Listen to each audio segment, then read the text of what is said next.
I would expect one of the best skills a graduate to have is actually the ability to listen and to really analyse what someone is telling them.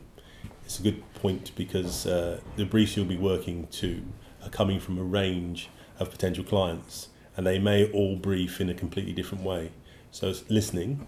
Another skill would be adaptability, to know that things are going to change and that you're going to be part of that change. So being prepared to be adaptable is really important, I feel.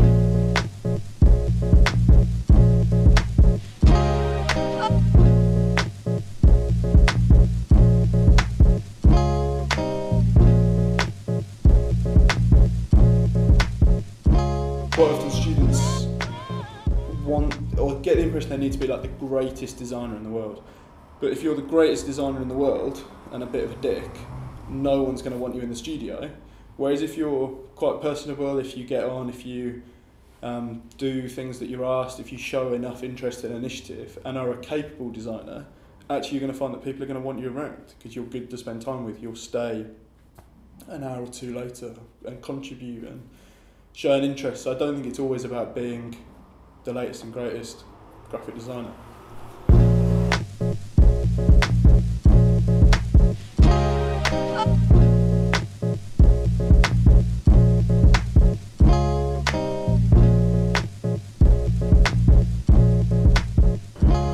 I think the most important thing for me when I'm hiring is that I can sense that a graduate has a passion for what they do. We don't have to all have the same personalities. One of the things you get taught is don't hire people just like yourself, or you'll just have a whole load of Abby Ellises clashing. You want to have all different sorts of people. So it's not about, you can have quiet people, you can have very introverted, loud, you can have vocal people, whatever, but most important that they all share is a passion, and that when they talk about their work, something lights up behind their eyes. You can see they're so into it, and that they can talk about their work intelligently and articulate ideas. Cool.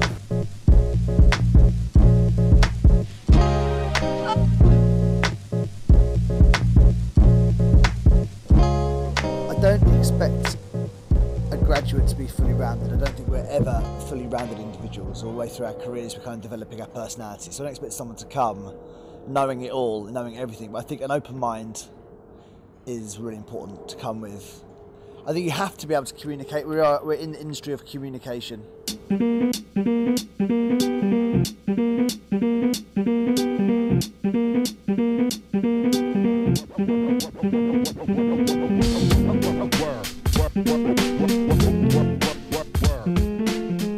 The portfolio needs to, primarily for something like LCC, is to show the students individuality, where they're coming from, what they're passionate about. It's a very hard thing to see in a portfolio, and the thing in the portfolio that really gives that away is the sketchbook.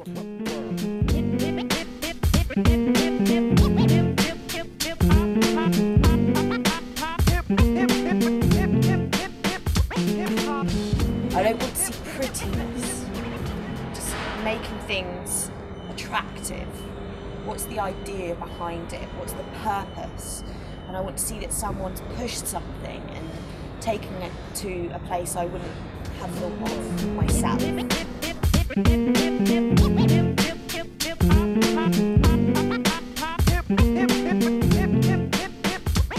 think if we talk about graphic designers first, I think I want to see the kind of work they want to be doing. People look at what you do and assume that's what you want to do, and actually you could show 3 projects and they're the work that you want to do, and you'll get approached by people that want you to come and do that.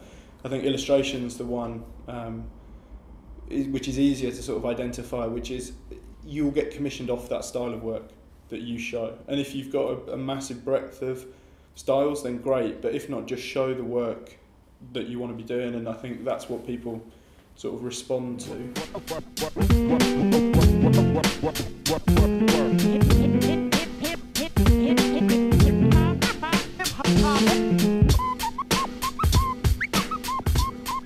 When someone comes in with their portfolio, I don't really want to see a portfolio that's a finished job. that will never, you know, where the lock's down and they will never change. I think portfolios are evolving all the time and changing. So I think someone's got to come along and be willing to learn from the person they're coming to see, and maybe be able to react from the information that they've heard from the person that's looking at their book, and return with, you know, new stuff and fresh stuff.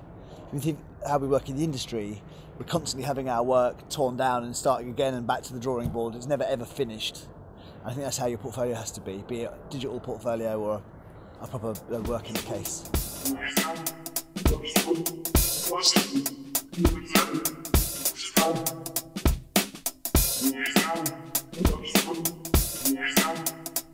Lots of students will say to me, is this really like an industry project? And I'll say, well, it's a simulation of industry, but we try to give you the same feedback, the same conditions as a real brief. An industry brief for me, as opposed to doing a student brief in my own education, is it's the nerves that make it different. So student-led brief, it's not, or student-executed brief, I don't have the same kind of nervous disposition as I would have when you're working for a client and they're paying you.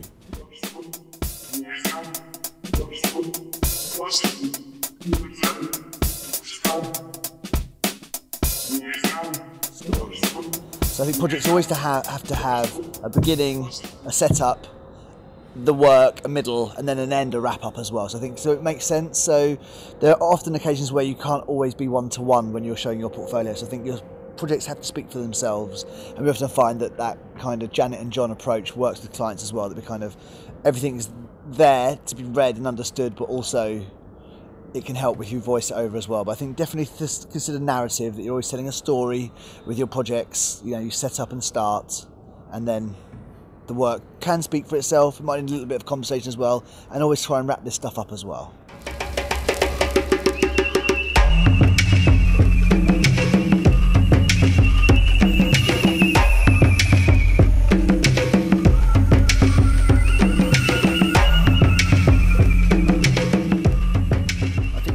Counts for everything, but you aren't born with experience. You have to go and get that.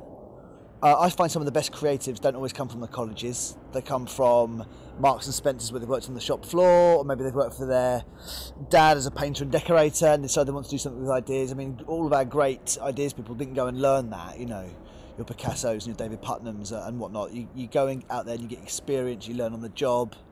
But you bring with that your life experience as well. I think it's really important to have had a life experience. Don't become just kind of this duplicate model student that comes out there, because we see those 10 to the dozen. I think you have to bring a little bit of personality and a little bit of your background when you come out into college.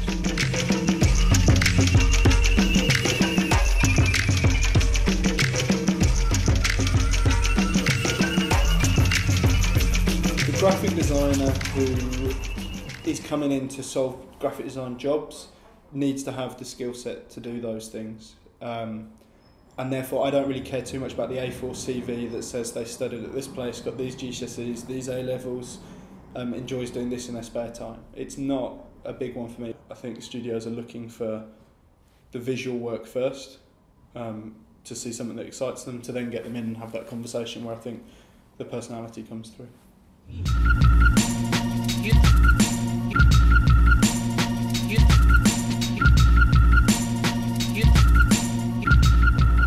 Universities are not preparing graduates well enough. Sometimes I see books where I wonder what the tutor was doing, and that they were not preparing them for today's world or tomorrow's world. Someone's got to have a job for maybe 50 years, be forward thinking. It feels like we're not in the 90s anymore, and I think it's absolutely the responsibility of university to prepare you for work, to help you, and for you to leave with skills that are right for now and knowledge that isn't outdated already. I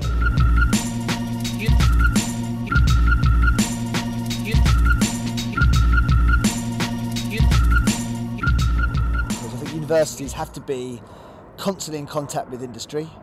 Otherwise, they don't know what they're sending you into. And the nature of the business that we're in is changing all the time. And for the way for colleges and universities to keep up with that is by maintaining constant links with agencies such as LBI and the like. There's a legal obligation, possibly, to the students, as mentioned in the handbooks, That's like a legal document. Apparently what happens in the handbooks is supposed to happen in your experience as a student at the college on that particular course.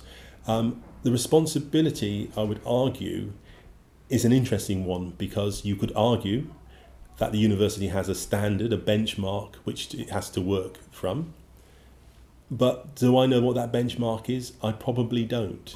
So I would use my own personal benchmarks to decide for myself where my responsibilities begin and end in the education and development of students. As a team, every course has a team, the team would make decisions about what we considered to be the benchmark and responsibility towards the students.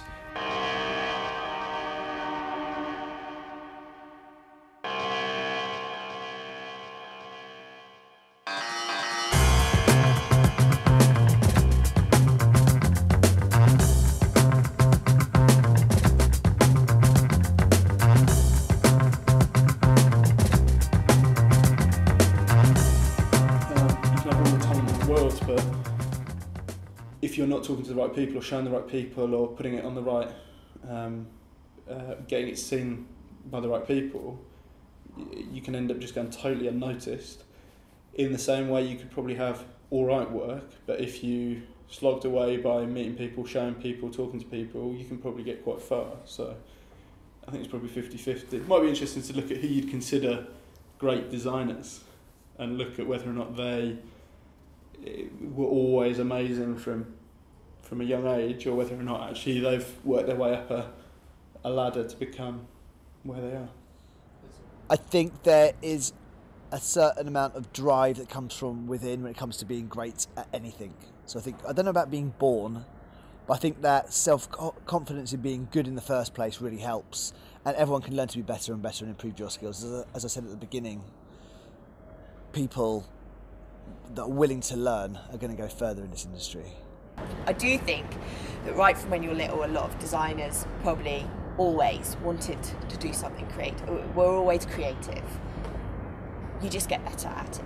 The thing about being made is interesting, because you can be born a genius and never fulfill that genius. But if you're born a genius and that genius is fostered and developed and encouraged, then you can go on to become something quite incredible.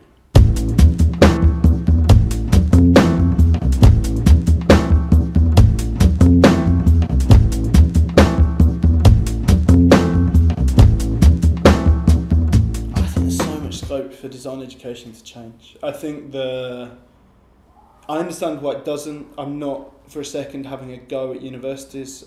It's such a massive machine that to try and change one thing within that machine you can't do overnight.